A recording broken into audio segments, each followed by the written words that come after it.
사사기 강의 10번째 시간으로 사사들을 세워 구원하신 하나님이라는 제목으로 우리 하나님 말씀 함께 나누도록 하겠습니다. 오늘 본문의 내용을 우리가 쭉 보면 주된 내용이 타락한 그의 백성들을 하나님께서 어떻게 다루시는가라는 부분들을 말씀을 하고 있습니다. 우리도 이제 마찬가지 아닙니까? 하나님의 백성이 되었지만 여전히 세상의 죄의 영향력 가운데 우리가 놓여져 있고 또 우리 안에 그 죄의 쓴뿌리들이 여전히 남아있어서 자꾸만 우리를 유혹하죠. 때론 넘어지기도 하고 또 죄를 범하기도 하는 그 우리들의 연약한 모습이 있습니다. 그렇게 하나님의 백성이 되었지만 여전히 죄의 유혹에 넘어지고 쓰러지는 그러한 백성들을 하나님께서는 과연 어떻게 하실 것인가 라는 것입니다. 그런 부분들을 우리가 함께 살펴보았으면 좋겠습니다. 먼저 우리가 지난 시간에 봤던 내용을 보면 이스라엘 백성이 하나님을 버렸다 이렇게 말하죠. 여호와 하나님을 버리고 바알과 아스타롯을 섬겼다 이렇게 말씀을 하고 있습니다. 사사기에서 이 버렸다라는 표현은 하나님의 표현이라고 말씀을 드렸습니다.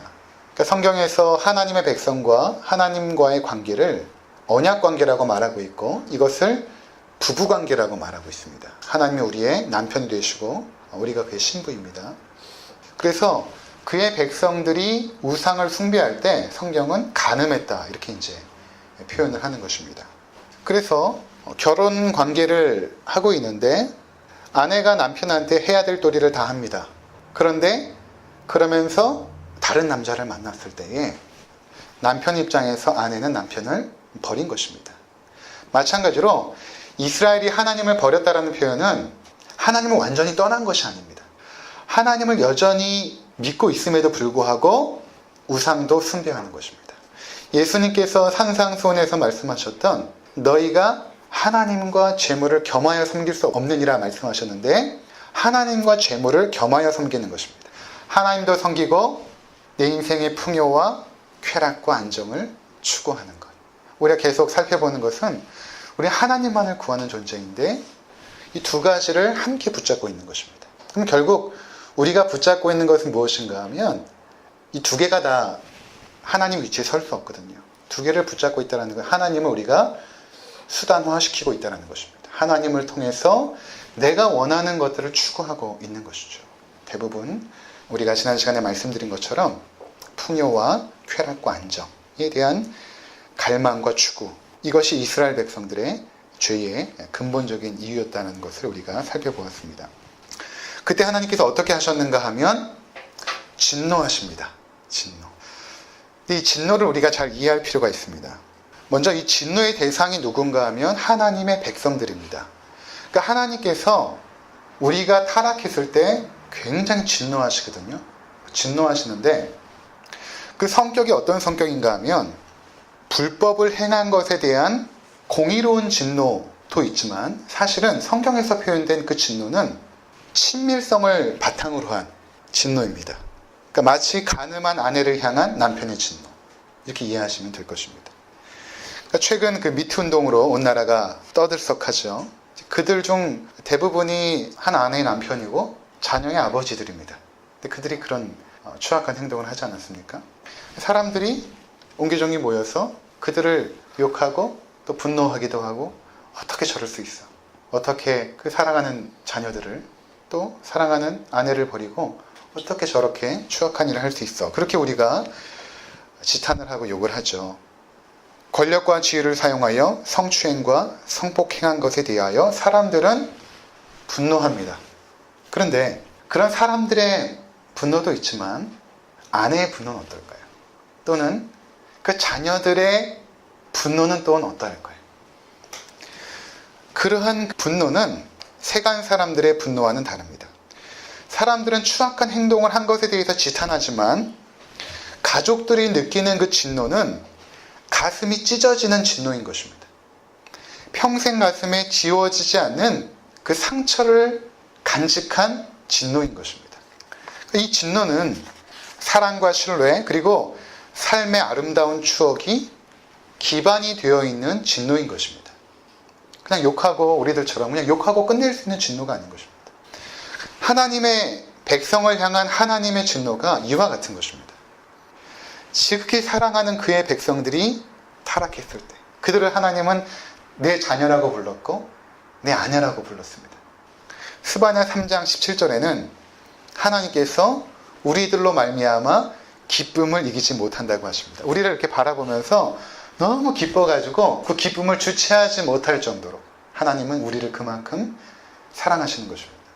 그럼 여러분들이 인생을 살아오면서 어떤 대상에 대해서 기쁨을 이기지 못할 정도의 대상이 있었습니까? 대부분 자녀가 그럴 것입니다. 간혹 남편이나 아내가 그런 대상이 될 수도 있겠지만 대부분 보면 자녀들을 바라볼 때의 부모의 마음이 기쁨을 이기지 못하게 하시죠. 그런데 그러한 존재들이 그 아버지의 품을 떠나고 사랑하는 남편의 품을 떠나서 추악하고 더러운 행동을 범하였을 때에 과연 세상 사람들처럼 분노하고 지탄하겠습니까? 그렇지 않습니다. 가슴에 심히 아파하시고 통곡한다는 것입니다. 그래서 이 진노는 우리가 생각하는 그런 진노와는 전혀 다른 진노인 것입니다. 공의로운 진노도 있지만 그 공의를 벗어나서 내 사랑하는 자녀, 내 사랑하는 아내가 음행을 저지르고 세상을 향해 나갔을 때 그때 받은 그 진노인 것입니다. 이때 하나님께서 어떻게 하시냐면 노력하는 자의 손에 넘겨주십니다. 그들이 떠나려고 할 때 그래 한번 떠나서 한번 살아봐라 라고 놓아주시는 것입니다. 아버지가 살아계심에도 불구하고 유산을 상속받아 집을 나가려는 탕자를 그래 그러면 한번 나가서 살아봐라 라고 하시듯이 하나님께서는 그냥 놓아주시는 것입니다. 그렇게 한번 살아보라고. 그 결과 그들이 잘 살았습니까? 만약 하나님께서 이렇게 놓아주셨는데 잘 살게 되면 그게 정말로 재앙인 것입니다. 그게 저주예요. 탕자가 아버지 품을 떠나서 잘 먹고 잘 살게 되고 행복하게 살았다 이렇게 되면 재앙인 것입니다. 돼지보다 못한 신세로 전락을 합니다. 쥐엄열매를 먹으면서 내 아버지께로 돌아가면 얼마나 풍족한 거. 그리고 돌아가지 않습니까? 결코 잘 될 리가 없습니다. 하나님의 자녀들은 하나님의 품을 떠날 때에 결코 잘 될 수가 없습니다. 그리고 재앙이 임했습니다. 그래서 이스라엘 백성들이 주변 국가로부터 침략을 받고 압제를 받기 시작합니다. 수십 년 동안. 그들이 생각할 때는 표면적으로 우리의 군사력이 약해서 또 우리가 탁월한 어떤 전략이 없어서 또는 좀 무시무시한 무기가 없어서 패한 것처럼 보여지죠. 그러나 성경은 이렇게 말합니다. 15절에 보면 그들이 어디로 가든지 여호와의 손이 그들에게 재앙을 내리시니.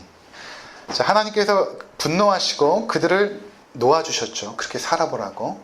그리고 재앙을 내리십니다. 주변 국가들을 들어서 이스라엘을 치게 하십니다. 하나님이 하시는 일이에요. 그러니까 하나님께서 놓아주시지만 놓아주신 게 아니에요. 붙잡고 있는 것입니다. 하나님은 포기하지 않으세요. 까지 붙잡고 계십니다. 때려서라도 돌이키게 하려는 부모의 징계인 것입니다. 그 결과 이스라엘은 괴로움이 심했습니다.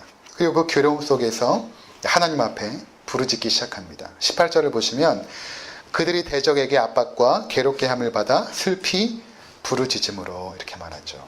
그들은 고통 속에서 하나님 앞에 부르짖기 시작합니다. 이 부르짖음은 회개나 또는 통회의 부르짖음이 아니라 그 닥친 그 현실이 너무나 괴롭기 때문에 하나님 앞에 부르짖은 것입니다. 회개라는 것은 원어로 메타노이아라고 말했죠. 그러니까 의미가 뭐냐면 방향을 바꾸다라는 것입니다. 내가 세상을 향해 살았던 나의 삶의 방향을 하나님께로 바꾸는 것이 회개이거든요. 그냥 과거의 잘못에 대해서 눈물 흘리고 반성하고 하는 것이 회개가 아니라 나의 삶을 바꾸는 것입니다. 하나님께로. 그런 의미에서 이스라엘의 이 부르짖음은 회개가 아니라 여전히 세상을 향해 있으면서 하나님을 등지고 있으면서도 그들이 고통스러울 때는 하나님을 찾더라라는 것입니다. 한 번만 살려달라고, 이 괴로움에서 벗어나게 해달라고 부르짖는 것입니다. 그런데 하나님은 그러한 부르짖음에도 응답을 하세요. 응답을 하십니다. 그래서 그들을 건져주십니다. 그들을 건져주실 때 하나님께서 사용하신 방법은 사사를 세워서 그들을 구원하시는 것입니다. 16절을 보시면 여호와께서 사사들을 세우사 노략자의 손에서 그들을 구원하게 하셨으나.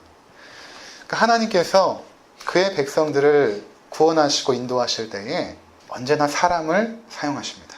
근데 그 선택된 그 사람들을 보면 대부분 연약하고 나약하고 두려움이 많고 별로 믿음도 없고 우리 눈에 볼 때는. 근데 그런 자들을 하나님께서는 불러내시고 그들을 훈련시키시고 연단시키셔서 마침내 사용하시거든요. 이 부분은 우리가 기드온을 다룰 때 살펴보게 되겠는데 굉장히 그 두려움이 많았고 하나님이 함께 하신다는 믿음을 결코 신뢰하지 못한 그 기드온. 근데 그런 자들을 들어 사용하시거든요. 2, 3주 후면 보겠지만 에웃이라는 사사가 나오는데 왼손잡이라고 말합니다. 성경은. 왼손잡이라는 표현은 뭐냐면 오른손에 장애가 있다는 의미입니다. 오른손이 불구인 거예요. 우리 볼 때 어떻게 그런 장애를 입은 사람이 하나님의 선택된 사사로서 주애를 감당할 수 있을까? 근데 하나님은 사용하십니다. 드보라 같은 사사는 남성 중심의 사회에서 그 여성 아닙니까? 굉장히 소외되고 천대받았던 그런 사람입니다. 근데 그런 드보라를 사용하시고 입다라는 사사도 나오는데 굉장히 중요하게 다뤄지는 사사계에서 인물인데 입다는 창녀에게서 태어난 아들입니다. 그러니까 사사가 12명이 등장하는데 거기에 등장하는 사람들 대부분 변변치가 못해요. 근데 하나님께서 그러한 자들을 불러내시고 사용을 하십니다. 이건 성경 전체에서 일관적이에요. 믿음의 조상 아브라함은 위기 때마다 거짓말을 해서 삶의 위기를 극복하려고 했던 사람 아닙니까? 자기의 사랑하는 아내를 누이라고 3번씩이나 거짓말합니다. 출애굽의 영웅 모세는 자기 동족을 핍박하는 애굽 사람을 쳐서 죽인 살인자입니다. 믿음의 영웅 다윗은 간음한 사람 아닙니까? 간음을 하고 그 여인의 남편을 전쟁에 나가서 죽게 하는 살인교사죄를 범하죠. 예수님께서 불러내신 12명의 그 제자들도 보면 그 당시에 뭐 탁월한 사람들이 아니었죠. 바울도 예수 믿는 자들을 잡아가지고 고문하고 옥에 가두는 일을 했던 사람입니다. 근데 그러한 자들이 하나님의 일에 부름을 받고 쓰임을 받게 되는 것입니다. 그러니까 우리가 앞으로 이제 보게 되겠지만 성경 전체에서 여러분들이 어떠한 믿음의 사람을 교훈 삼으려고 하면 나중에 충돌이 생겨요. 이 사람 정말 믿음의 사람 아닌가 했는데 간음죄를 짓고. 그럼 우리 합리할 수 있습니까? 합리할 수 없습니다. 이 사람은 정말 탁월한 믿음의 사람이야 했는데 거짓말을 하고. 그러니까 성경은 결코 도울 힘이 없는 인생들에게 초점을 맞추지 않습니다. 근데 하나님은 그러한 자들을 이제 들어 사용하세요. 그렇게 하시면서 하나님의 놀라운 일들을 진행시켜 나가십니다. 지금도 마찬가지입니다. 하나님께서 우리를 인도하실 때에 특별히 사람을 사용하세요. 그러니까 우리 중 누구도 여기에 하나님 앞에 나와 예배할 때에 그 누구의 도움 없이 홀로 이 자리에 온 사람은 아무도 없습니다. 우리가 잘못된 길로 갈 때 누군가 좋은 조언을 통해서 깨닫게 해주셨고, 우리가 넘어졌을 때는 손을 내밀어서 일으켜 주셨고, 그런 분들의 도움이 없었다면 우리는 일어날 수 없었을 것입니다.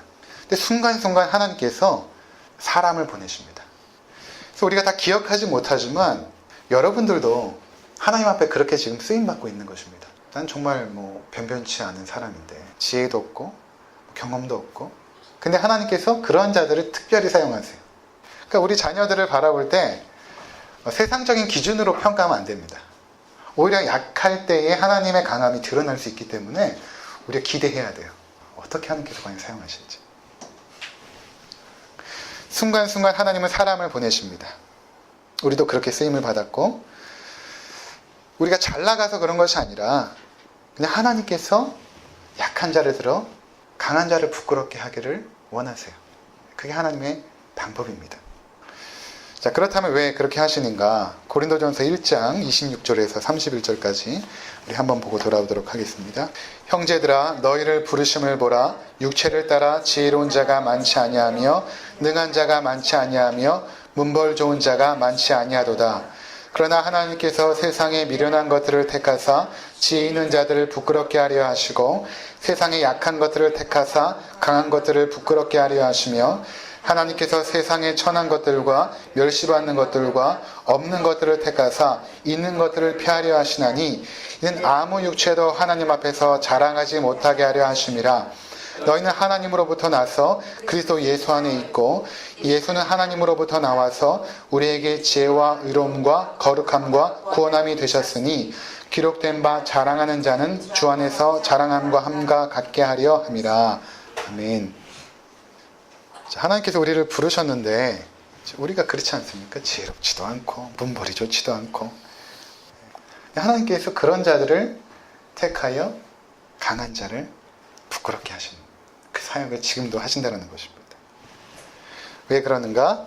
29절에 아무 육체라도 하나님 앞에서 자랑하지 못하도록, 하나님만이 드러날 수 있도록 그렇게 하나님께서 사람을 세워 역사하신다는 것입니다. 그래서 때로는 우리가 막 그 사업도 잘 되고 부유하고 건강하고 지혜롭고 젊을 때 하나님께서 사용하지 않고 그런 것이 다 없을 때 때로는 사용하실 때도 있습니다. 병들고 연약하고 가난하고 실패했는데 그 자리에서 하나님께서 우리를 이렇게 세우셔서 사용하시는 것입니다.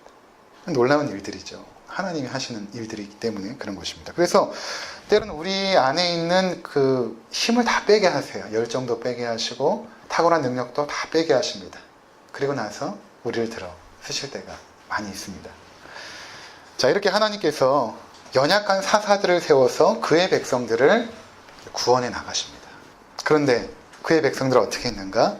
17절에서 19절 다시 사사기 2장으로 돌아오시면 그들이 그 사사들에게도 순종하지 아니하고 오히려 다른 신들을 따라가 음행하며 그들에게 절하고 여호와의 명령을 순종하던 그들의 조상들이 행하던 길에서 속히 치우쳐 떠나서 그와 같이 행하지 아니하였더라. 여호와께서 그들을 위하여 사사들을 세우실 때에는 그 사사와 함께 하셨고 그 사사가 사는 날 동안에는 여호와께서 그들을 대적의 손에서 구원하셨으니 이는 그들이 대적에게 압박과 괴롭게 함을 받아 슬피 부르짖음으로 여호와께서 뜻을 돌이키심이거늘 그 사사가 죽은 후에는 그들이 돌이켜 그들의 조상들보다 더욱 타락하여 다른 신들을 따라 섬기며 그들에게 절하고 그들의 행위와 패역한 길을 그치지 아니하였으므로. 자, 이게 지금 타락의 과정이거든요. 하나님의 백성들이 어떻게 타락해 가는가를 보여주는 과정입니다. 그러니까 그들이 평안하고 안정될 때 다시 우상을 쫓습니다.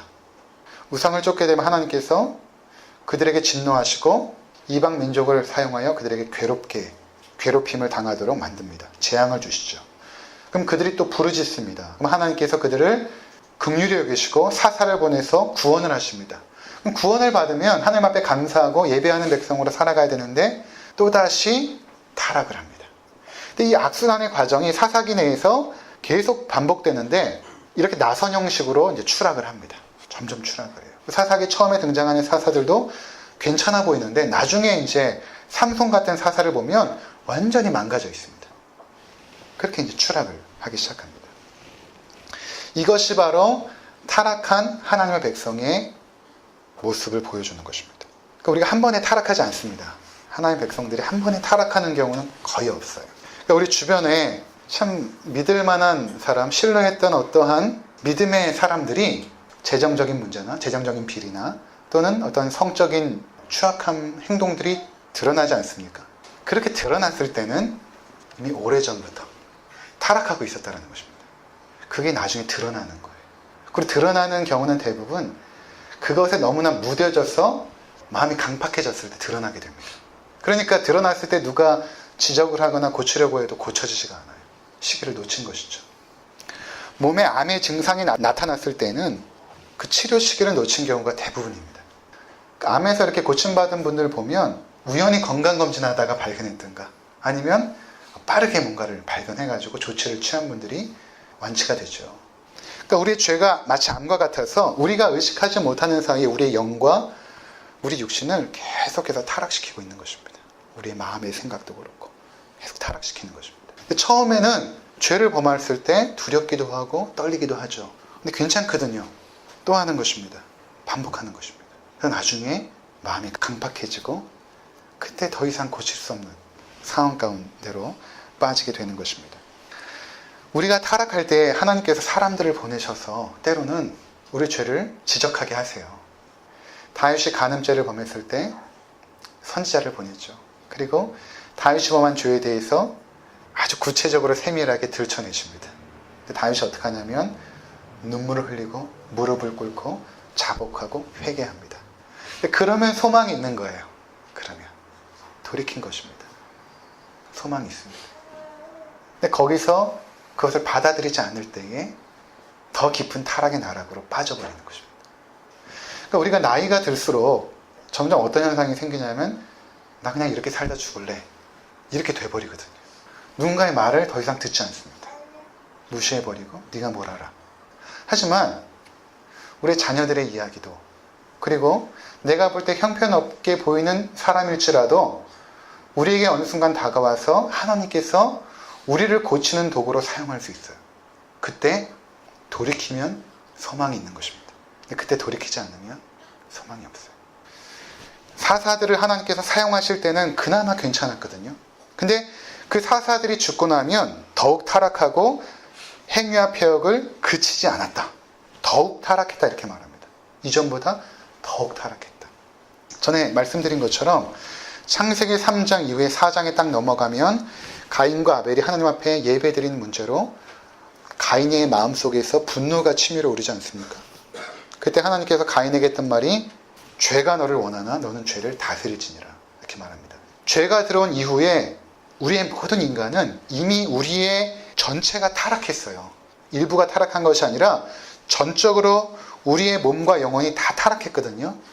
그래서 이제는 죄를 다스리며 살아갈 수밖에 없는 존재가 되었다는 것입니다. 우리 안에 죄가 다 있습니다.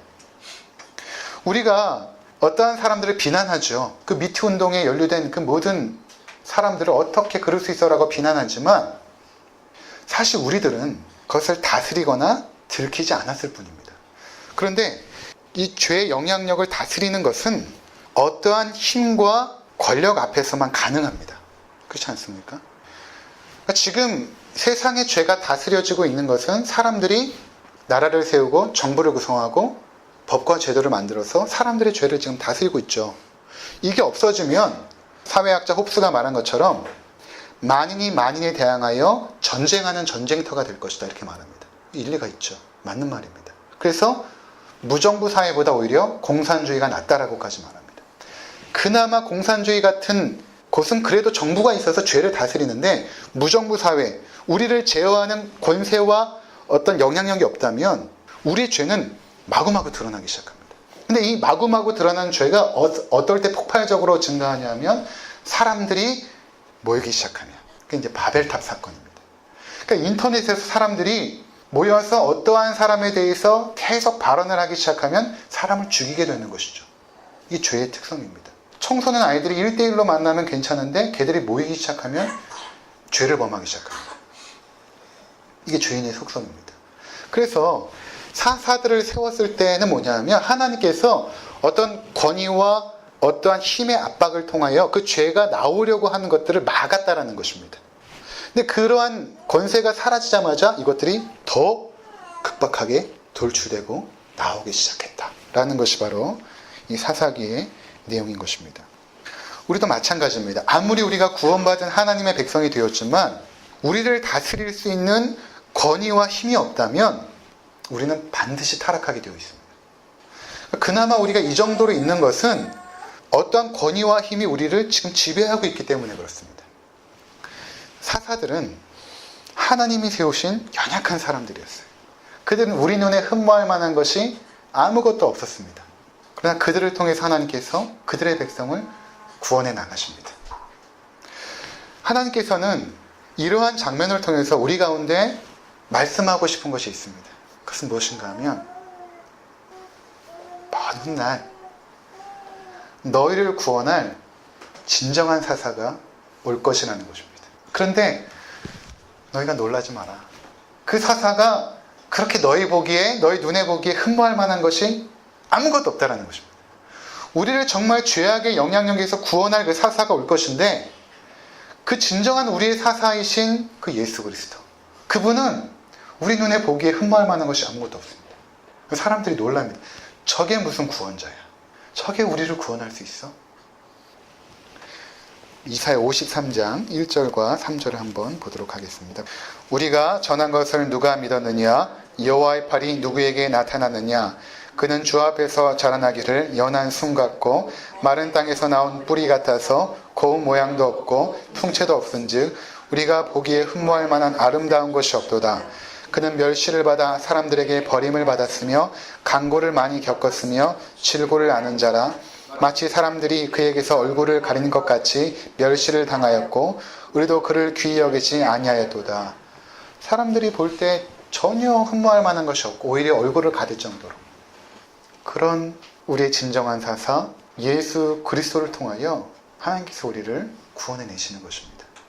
그리고 지금도 구원받고 끝나는 것이 아니라 그 예수 그리스도의 권세와 능력으로 우리의 죄를 다스리게 하는 것입니다. 우리는 더 이상 정죄함이 없어요. 하나님 나라 갔을 때 의로운 존재로 들어갑니다. 정죄함이 없지만 죄의 영향력들은 계속해서 우리를 삼키려고 합니다. 그때 우리가 할 수 있는 것은 뭐냐면 예수 그리스도의 권세와 능력으로 죄를 다스리는 것입니다. 계속 다스려야 돼요. 죽을 때까지. 예수님께서 부활하시고 승천하시고 나서 성령님을 보내주셨어요. 그래서 지금 우리 가운데 그리고 우리 안에 계신 하나님이 누구냐 하면 성령님입니다. 우리 안에 내주하고 계세요. 근데 그 성령님께서 우리 안에 있는 그 죄와 그 영향력들을 계속해서 다스릴 수 있는 힘과 능력을 주십니다. 그분의 능력이 없이는 우리 넘어질 수밖에 없고 타락할 수밖에 없는 것입니다. 로마서 8장 26절에 이렇게 말합니다. 이와 같이 성령도 우리의 연약함을 도우시나니. 성령께서 우리의 연약함을 도와주십니다. 그래서 그분은 우리가 약하고 연약할 때에 우리가 죄를 범했을 때에 비난하지 않으세요. 정죄하지도 않습니다. 로마서 8장에 보면 쭉 뒷부분에 어떤 구절이 있냐면 우리에게 대제사장 예수 그리스도가 계신데 그분은 하나님 우편에서 너희를 위하여 간구하시는 자신이라 이렇게 말씀하십니다. 그러니까 우리가 이 땅에서 추악하고 더러운 죄를 짓죠. 그때에 예수님께서 하나님 보좌 우편에서 우리를 비난하지 않고 하나님 내가 사랑하는 저 백성을 용서해 주십시오. 내가 저들을 위하여 십자가를 졌습니다. 그리고 우리를 위하여 변호하십니다. 그러니까 우리가 구원받고 하나님 백성이 되었을 때 해야 될 일은 계속해서 우리 주 예수 그리스도의 그 십자가를 의지하고 우리 안에 내주하고 계신 성령님을 의지하여 우리의 죄를 제어하고 다스리는 것입니다.